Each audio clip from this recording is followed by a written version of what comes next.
Hey, Sandra here. So, if you've been online recently, you've probably seen the uptick in posts about overworked employees sending satisfying "fuck you and this job, I quit" texts, usually to absurdly awful bosses. Personally, I really like them. I think they're fun and satisfying, cathartic, and just great. But surely this whole anti-work movement is just a frivolous little trend, right? You load 16 tons and what do you get? Another day older and deeper in debt. St. Peter, don't you call me, 'cause I can't go.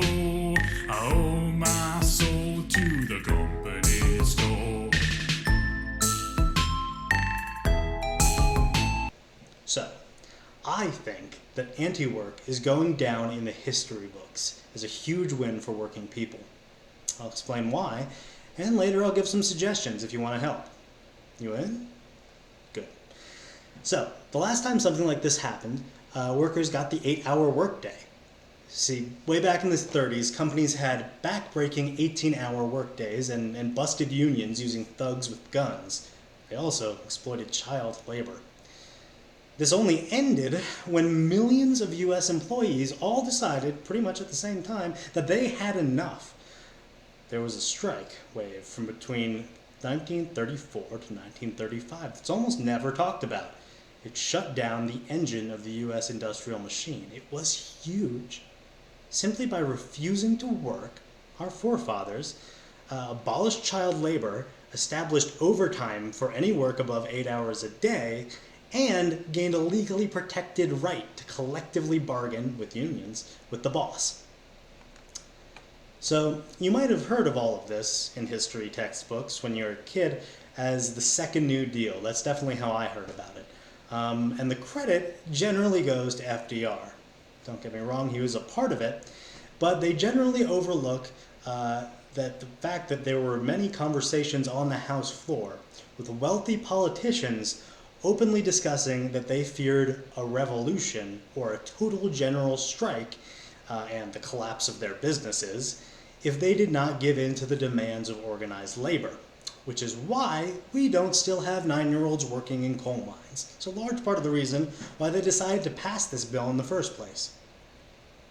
The lesson here is that better jobs often only come when we as workers demand it together, from the government or from our employers. And I think most of us agree that the government and our employers weren't too kind in 2020.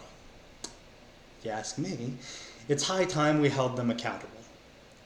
And the best part is, most of what we can do to hold them accountable is just sit on our couches and refuse to work. You ready to make some demands of your boss? Because I know I am.